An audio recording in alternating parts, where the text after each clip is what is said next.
Bom dia, boa tarde, boa noite. Saúdo a igreja com a graça e a paz. Amém, irmãos? Neste momento faremos uma breve oração para que seja ministrada a palavra de Deus. Amém? Eterno e maravilhoso Deus, pastor de Israel. Neste momento me apresento a Ti, apresento todos os ouvintes neste momento. Peço a Ti que nos cubra com o Teu sangue, Pai, e nos proteja durante esse período de ministração, Pai, da Tua palavra. Senhor, eu repreendo agora e neutralizo agora toda ação e retaliação do inimigo, Pai, sobre nossa oração, Senhor, em nome do Senhor Jesus. Repreenda e neutraliza agora toda oração contrária, lanço por terra todo dardo de fogo destinado, Pai, a todos nós neste momento, em nome do Senhor Jesus. Que não seja eu, mas seja o Teu Espírito Santo, Pai, que vem ministrar a palavra em nome de Jesus. Amém. Peço a todos os irmãos que abram as Bíblias de vocês em Jonas. Vamos falar hoje sobre o profeta Jonas. Amém, igreja? Vamos ler todo o capítulo. Amém? Todos os capítulos. Em nome do Senhor Jesus. Assim diz a palavra de Deus para mim e para ti. E veio a palavra do Senhor a Jonas, filho de Amitai, dizendo: Levanta-te, vai à grande cidade de Nínive e clama contra ela, porque a sua malícia subiu até mim. E Jonas se levantou para fugir de diante da face do Senhor para Tarsis. E descendo a Jope, achou um navio que ia para Tarsis. Pagou, pois, a sua passagem e desceu para dentro dele, para ir com eles para Tarsis, de diante da face do Senhor. Mas o Senhor mandou ao mar um grande vento, e fez no mar uma grande tempestade, e o navio estava para quebrar-se. Então temeram os marinheiros e clamava cada um ao seu Deus, e lançavam no mar as fazendas que estavam no navio, para o aliviarem de seu peso. Jonas, porém, desceu aos lugares do porão, e se deitou, e dormia um profundo sono. E o mestre do navio chegou-se a ele e disse-lhe: Que tens, dormente? Levanta-te, invoca o teu Deus, talvez assim Deus se lembre de nós para que não pereçamos. E dizia cada um ao seu companheiro: Vinde e lancemos sortes, para que saibamos por que causa nos sobreveio este mal. E lançaram sortes, e a sorte caiu sobre Jonas. Então lhe disseram: Declara-nos tu agora por que razão nos sobreveio este mal.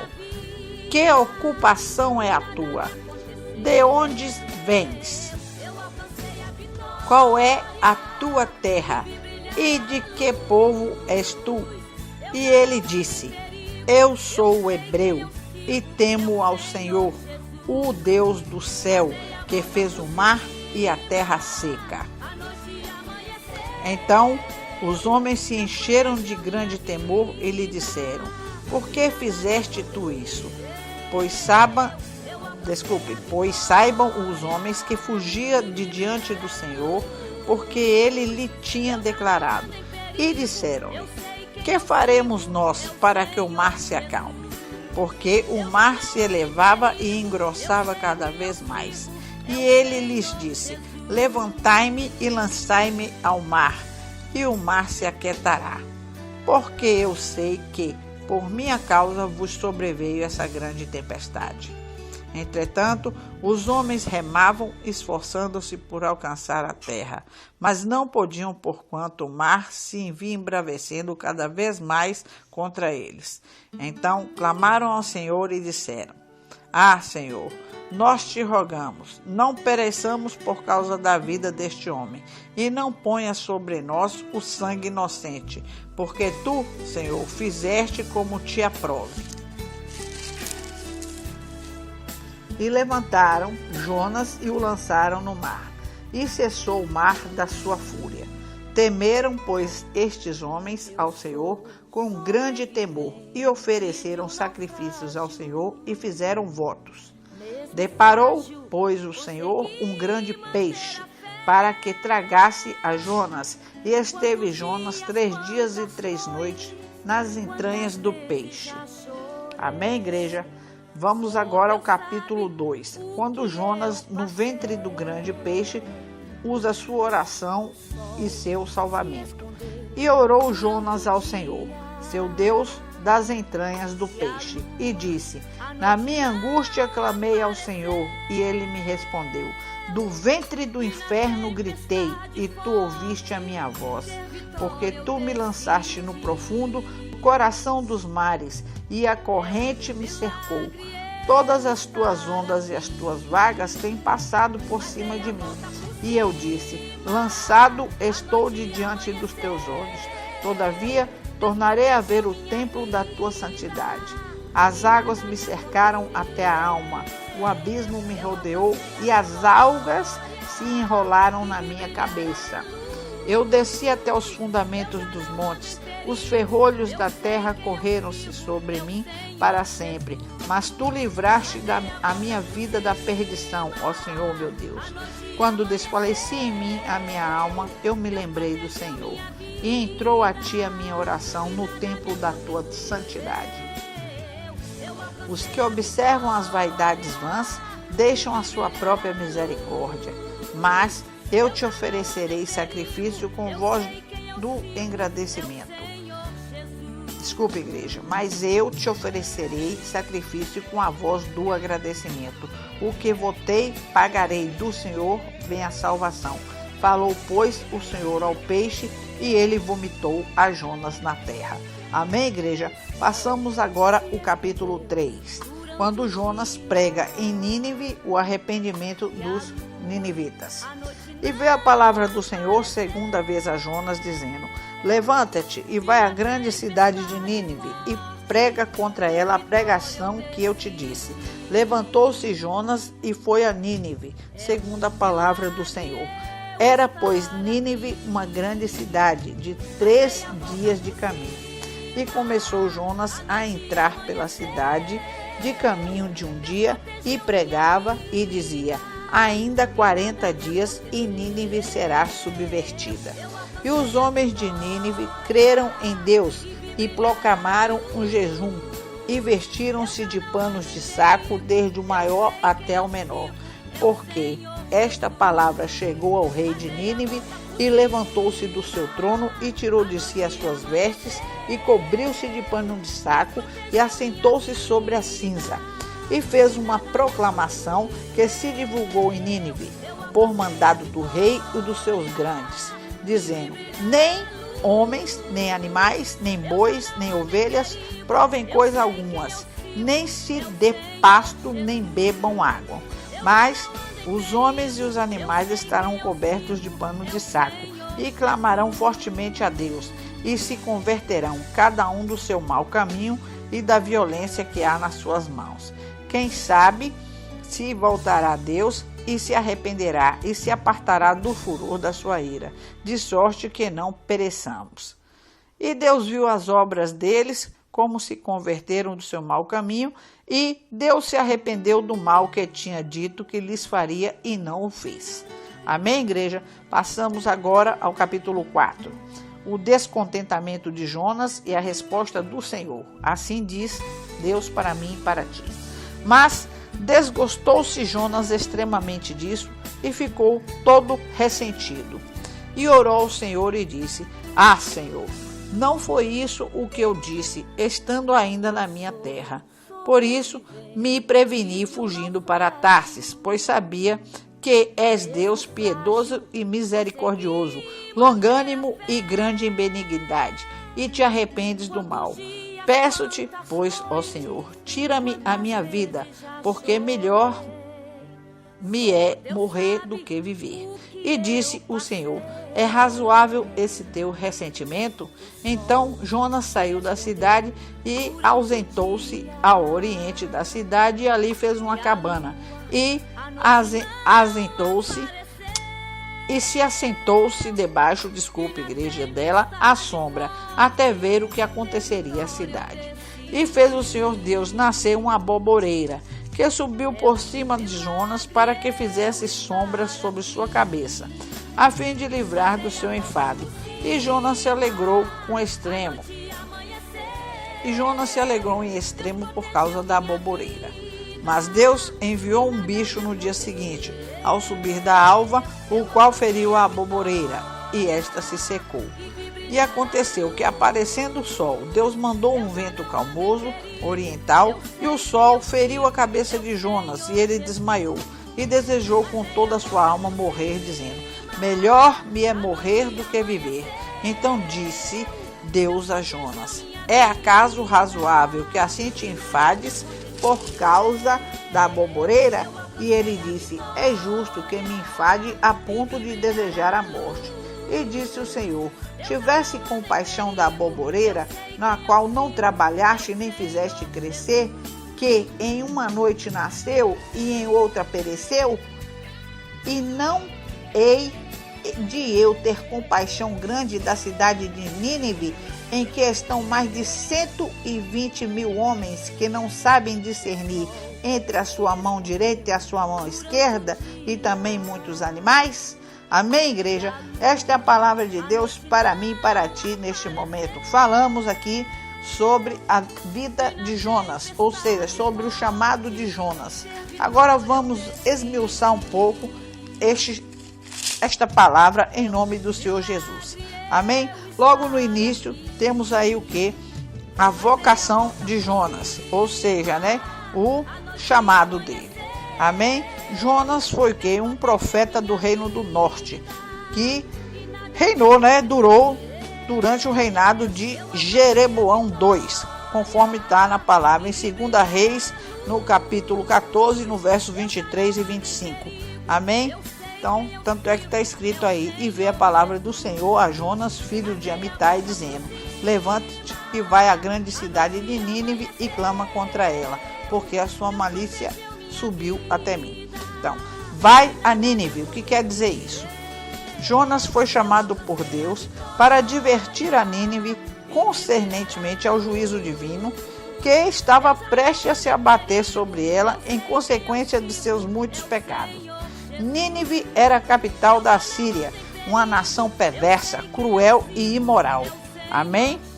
Então, igreja, Israel odiava os assírios e os considerava uma grande ameaça à sua sobrevivência. No verso 3 está escrito: Jonas se levantou para fugir. Jonas fugiu da chamada divina, recusando-se a entregar a mensagem de Deus a Nínive, porque receava que os seus habitantes se arrependessem e Deus o livrasse do juízo. O profeta não queria que o Senhor tivesse misericórdia de nenhuma nação, exceto Israel, e, sobretudo, que não tivesse compaixão da Síria. Jonas se esquecera de que o propósito supremo de Deus para com Israel era que fosse uma bênção para os gentios e levasse ao conhecimento de Deus, conforme está em Gênesis, no capítulo 12, no verso de 1 ao 3. Está lá em Isaías também, no capítulo 49, no verso 3 e 2. Então, Cristo vocacionou a igreja para cumprir uma tarefa missionária maior do que a de Jonas: ir por todo o mundo pregando o evangelho, conforme está em Mateus 28, no verso 18 ao 20. Então, tal como Jonas, muitas igrejas pouco se interessam pela obra missionária, procuram-se exclusivamente com a edificação do seu próprio reino no país onde atuam. Verdade ou não, igreja? Isso aqui é uma coisa muito séria e verdadeira. No verso 3, disse assim que ele foi para Tarsis. Tarsis ficava ao sudoeste da atual Espanha, a uma distância de aproximadamente uns 4.000 quilômetros de Israel. Era, portanto, um dos lugares mais remotos em relação à Terra Santa, em direção oposta a Nínive. Foi para onde ele tinha fugido. No verso 4 diz assim: um grande vento. Então, Deus envia uma grande tempestade sobre o mar Mediterrâneo, a fim de que? De persuadir, amém, igreja, a Jonas a obedecer à chamada divina. Devido à desobediência de Jonas, as vidas dos marinheiros estavam em perigo. Se os crentes não estiverem plenamente consagrados a Deus e à sua vontade, suas famílias e as demais pessoas que os cercam poderão sofrer muito. Entendeu? Então isso aí quer dizer isso aí, ó. quando ele diz, vou enviar um grande vento, Deus envia um grande vento, terra de canto, ramanaço. Deus envia uma grande tempestade, um grande vento, porque a fim de persuadir a Jonas a obedecer a sua chamada. Então, muitos crentes hoje, o verbo de crente, como toda pregação eu digo, é obedecer, entendeu? Então, para poder obedecer, devido à desobediência de Jonas, as vidas dos marinheiros estavam em perigo. Então, se os crentes não estiverem plenamente consagrados a Deus e a sua vontade, suas famílias e as demais pessoas que cercam poderão muito sofrer por causa disso. Com ventos. O que é o vento? Ventos são coisas que vêm contrárias àquilo que você vai fazer. Amém, igreja? Então, Jonas, no verso 5 diz, dormia em profundo sono. Então, enquanto a vida dos marinheiros corria grande perigo, o servo de Deus dormia. Hoje, muitos são os crentes que se acham adormecidos e despreocupados, enquanto ao seu redor almas preciosas perecem nas tempestades da vida. Então, tem servos de Deus aí que estão dormindo, enquanto almas preciosas, que Deus está procurando um propósito para exercer na vida, que precisa de mim, precisa de você, estão aí dormindo, esperando que você saia e faça a obra. Verdade ou não, igreja? Então vamos despertar desse sono, amém? Em nome do Senhor Jesus. No verso 7 diz, lancemos sortes. É provável que os marinheiros também tenham colocado pedrinhas ou pequenos pedaços de madeiras marcados no vasilhames para tirarem um deles. Deus controla a escolha, de modo que a sorte recaiu sobre Jonas, identificando como culpado. Fizeram várias coisas para saber o porquê daquela situação e o que estava acontecendo para aqueles marinheiros estar passando por aquilo, por causa da desobediência de um, colocando a vida em risco de outras pessoas, amém? Por isso que Deus diz, não sai do lugar onde te plantei, até que eu possa te tirar de lá, amém, igreja? Então, lançai-me ao mar, no verso 12. Então, a disposição de Jonas, quando ele se sentiu culpado, disse o quê? Lançai-me ao mar. Não é isso? Lançai-me ao mar. A disposição dele em morrer para salvar os marinheiros indica quão culpado ele se sentia por ter desobedecido a Deus e por colocar a vida da tripulação em perigo. Amém, igreja? Então, Jonas foi lançado ao mar. Lá no verso 17 diz o quê? Que um grande peixe para tragar Jonas. Deus envia um grande peixe para tragar Jonas. Então, para engoli-lo. Quer dizer o quê? Deus providenciou um grande peixe para salvar a vida de Jonas de modo milagroso. Conservou-o vivo por 3 dias dentro do ventre do peixe. Amém, igreja? O que quer dizer isso? Os incrédulos e falsos mestres rejeitam o milagre, colocando na categoria de obra de ficção. Jesus, no entanto, considerou um fato histórico, chegando a citar o incidente para ilustrar sua própria morte, sepultamento e ressurreição, conforme está lá em Mateus, no capítulo 12, do verso 39 ao 41. Quer dizer, em outras palavras, Jesus pôs a experiência de Jonas na mesma categoria de sua morte e ressurreição. Ele aceitou-a como milagre de Deus, operado de conformidade com seu propósito na história da redenção. Para todos os crentes genuínos, portanto, fica confirmada a autenticidade do milagre. Amém? Conforme podemos ver na introdução desse livro. Amém? No versículo 10 do capítulo 2, de 1 ao 10, diz assim, e orou Jonas. Esta é a oração de Jonas, pedindo o livramento da morte e subsequente ação de graças. Do ventre do grande peixe, Jonas clama ao Senhor, embora se considerasse quase morto. Sua oração é ouvida pelo Senhor, que em sua misericórdia poupa-lhe a vida. Então, os crentes nunca devem perder a esperança, mesmo em situações que pareçam insuportáveis. Assim como Jonas, os crentes devem clamar a Deus, pedindo misericórdia e ajudas. Portanto, depositemos, pois, nossas vidas nas mãos de Deus, porque Ele sabe o que faz. Terra de canto, labrachu de canto, rossorocossô. Amém, igreja? Então, assim diz Deus para mim e para ti. Nunca devemos perder esperança em situações que pareçam insuportáveis. Então, o que acontece? muitas das vezes você acha, eu vou desistir disso, vou desistir, não, agora não dá mais para mim. Amém, igreja? Então não é assim. Deus é Deus que reverte quadro, amém?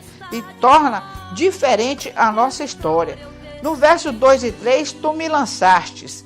Então Jonas sabia que fora desobediente e reconhecer ter sido Deus quem o lançara ao mar, e sua tristeza foi ainda maior e temor, e era banido eternamente da presença de Deus. Ele sabia que fora desobediente e reconhece ter sido Deus quem o lançara ao mar. Então sua maior tristeza e temor era ser banido eternamente da presença de Deus. Então Jonas temia ser banido da presença de Deus, porque no fundo, ele cria que Deus era na vida dele. No verso 7 do capítulo 2, eu me lembrei do Senhor. Então, lembrar-se aí, o Senhor significa que Deus se torna uma presença real na vida do crente. Amém? É só clamar a Ele com fé em qualquer circunstância para ser ouvido. No verso 7 do capítulo 2, ainda entrou a ti a minha oração. Quando os crentes oram, devem crer que suas orações chegam até a presença de Deus. Amém? Porque se você orar e duvidar, jamais você vai receber. Agora, se você orar e crer, com certeza vai acontecer. Então, no 2:9 já diz assim, o sacrifício de agradecimento. Então, enquanto Jonas decidiu oferecer sacrifício e ação de graça, Deus interveio em favor do profeta, conforme está no verso 10. O que ele fez? Ele vomitou Jonas na terra. Até aqui temos na narrativa a concorrência de 7 milagres. Amém, igreja? Deus, primeiro, provocou a grande tempestade. Segundo, fez a sorte recair sobre Jonas. Terceiro, acalmou o mar. Quarto, preparou o grande peixe para engolir o profeta. Quinto, manteve com vida dentro do ventre do peixe durante 3 dias. Verdade ou não? Sexto, fez com que o peixe conduzisse Jonas até a praia. 7, fez com que o peixe vomitasse ele em terra seca. Olha quantos milagres fez Deus para Jonas aí, por quanto amava. Amém, igreja? Então, isso é que acontece. A pregação que eu te disse, lá no capítulo 3, o verso 2. A pregação que eu te disse, 3, verso 2. Levanta-te e vai à grande cidade de Nínive e prega contra ela a pregação que eu te disse. Jonas foi chamado pela segunda vez a pregar o juízo e condenação contra Nínive, conforme está no versículo 4. E começou Jonas a entrar pela cidade do caminho de um dia e pregava e dizia, ainda 40 dias e Nínive será subvertida. Amém, igreja? Então, sua responsabilidade era entregar a mensagem que os ninivitas aconselhem querer a não querer. Então, os pregadores do evangelho são chamados de modo semelhante a pregar todo o conselho de Deus, conforme está lá em Atos 20, no verso 27, conforme está em 2 Timóteo, capítulo 4, no verso 2. Devem pregar tanto a misericórdia quanto a ira de Deus, tanto o perdão quanto a condenação. Devem ainda tomar cuidado para não enfraquecer o evangelho, evitando temas éticos e doutrinas consideradas difíceis. Antes devemos pregar de tal maneira que os ímpios deixem seus maus caminhos e se voltem para Deus, conforme está em Atos, capítulo 14, no verso 15. Então, uma grande cidade, está lá no verso 3 do capítulo 3 de Jonas, uma grande cidade. Então, diz assim o Senhor para mim e para ti, a cidade de Nínive tinha mais de 120 mil habitantes. Amém? Então, no verso 3, 5 já diz, os homens de Nínive creram em Deus. Então, os ninivitas aceitaram a mensagem de Jonas, amém? Crendo já estarem condenados, a menos que se arrependessem. Como diz, que o verdadeiro fruto do Espírito é o do arrependimento. Como expressão de seu genuíno arrependimento e humildade, jejuaram, conforme podemos ver também lá em 1 Samuel, no capítulo 7, no verso 6. Em 2 Samuel, no capítulo 1, no verso 12. E vestiram-se de panos de saco, um tecido grosseiro geralmente feito de pelo de cabra. conforme está lá em 2 Samuel, no capítulo 3, no verso 31, em 2 Reis, no verso 19, no capítulo 19, no verso 1 e 2. Então, Jesus declarou que Nínive se levantará no dia do juízo para condenar Israel por causa da sua incredulidade e dureza de coração. Preste atenção, igreja, que Israel é um povo duro de coração e obstinado de rosto. O que quer dizer isso? Povo obstinado de rosto e duro de coração, conforme está em Ezequiel, se eu não me engano. É povo que quer persistir no erro, ainda por cima tem coração duro. É obstinado de rosto, quer dizer, quer persistir no erro e duro de coração. Mas Jesus manda dizer a mim e a você neste momento que a palavra dele é martelo que esmiuça a penha. Amém, igreja? Então tome cuidado, né? Porque como diz o ditado popular que água mole, pedra é dura, tanto bate até que fura, que não adianta, por mais duro que seja o coração, Deus faz brotar a água da rocha para você beber, e ele é martelo que esmiuça a penha. Quem não sabe o que é penha, é rocha, é pedra, amém? Lá no capítulo 3, no verso 10, diz assim: Deus se arrependeu do mal, por ter o povo se arrependido, Deus suprimiu o juízo, amém? O desejo primordial de Deus é usar de misericórdia e não executar o castigo que a sua justiça requer. Então ele pede sempre que a gente use de misericórdia, porque ele é um Deus misericordioso.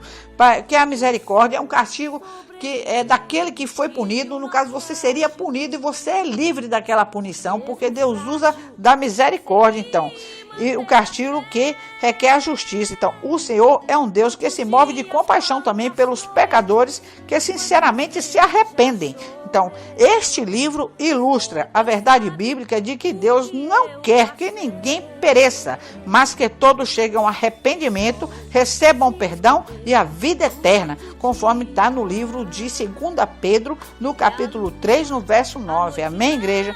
Então, aí é o que temos em nome do Senhor Jesus. Aí no capítulo 4, no verso 1, está escrito assim: desgostou-se Jonas extremamente. Então, o que quer dizer isso? Jonas irritou-se porque Deus resolvera perdoar os ninivitas. Jonas irritou-se porque Deus resolvera perdoar os ninivitas.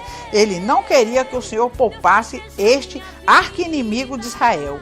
O problema fundamental de Jonas era que ele não priorizava a vontade de Deus, preocupava-se mais com a segurança física dos israelitas. Então, os crentes, irmãos, podem estar preocupados com o sucesso da igreja sem que estejam, todavia, no centro da vontade de Deus, conforme os propósitos e padrões revelados na Bíblia. Vou repetir de novo. O problema fundamental de Jonas era que ele não priorizava a vontade de Deus na sua vida. Então, Deus diz aqui que ele é prioridade na minha e na sua vida. Põe a Deus como prioridade na minha e na sua vida, que você vai ver o agir de Deus. Ele preocupava com a segurança física dos israelitas. Então, o que acontece? Os crentes podem estar preocupados com o sucesso da igreja. Pode estar preocupado com isso, em vez de estar preocupado com a vontade de Deus, entendeu? Então, da igreja sem que esteja toda a vida o centro da vontade de Deus, conforme os propósitos e padrões revelados na Bíblia. Então, no 4:2 revela o quê? Que Deus é piedoso, ou seja, gracioso, anela em ajudar-nos. Ele é misericordioso, ou seja, sente compaixão, longânimo, não deseja castigar os ímpios, grande em benignidade, é compassivo e clemente, e te arrependes do mal, isto é, deleita-se em abolir seus juízos quando nos arrependemos de nossos pecados. Então, essas características de Deus são reveladas, irmãos, por toda a Bíblia, amém? Conforme está lá no Salmo 103, no verso 8, entendeu? Amém, igreja? E tem outros lugares também, no Salmo 145, se não me engano, no verso 8, amém? E por aí vai. Lá no capítulo 4, no verso 3, também está escrito assim: melhor me é morrer, foi quando Jonas disse, não foi? 4:3, repetindo: peço-te, pois, ó Senhor, tira-me minha vida, porque melhor me é morrer do que viver. Então, Jonas ficou tão frustrado e emocionalmente perturbado que preferiu morrer de alguma forma. achava que Deus se voltara contra ele e Israel ao poupar os ninivitas. Amém? E não é por aí. Amém, igreja? Então, veja bem no verso 6 agora do capítulo 4. E fez o Senhor Deus nascer uma boboreira. Ao invés de rejeitar Jonas por causa da sua atitude, Deus compassivamente procura o quê? Convencê-lo mediante o uso de uma planta de rápido crescimento. Com isto, o Senhor mostra-lhe que se importava tanto com Israel quanto com as outras nações. Amém, igreja? Então, o que acontece? Lá no capítulo 4 do verso 9, é acaso razoável que assim te enfades? Então, a ação de Deus mediante a boboreira e o vento, o que quer dizer isso? O vento quente oriental, conforme está no verso 6 a 9, visava evidenciar o interesse egoísta que Jonas demonstrava pelo seu próprio bem-estar físico, em contraste com a falta de solicitude pelos ninivitas. Jonas preocupava-se mais com seu próprio conforto do que com a vontade de Deus concernente a Nínive. É o que está acontecendo muito com as igrejas aí, entendeu? Muitos estão se preocupando. Amém, igreja?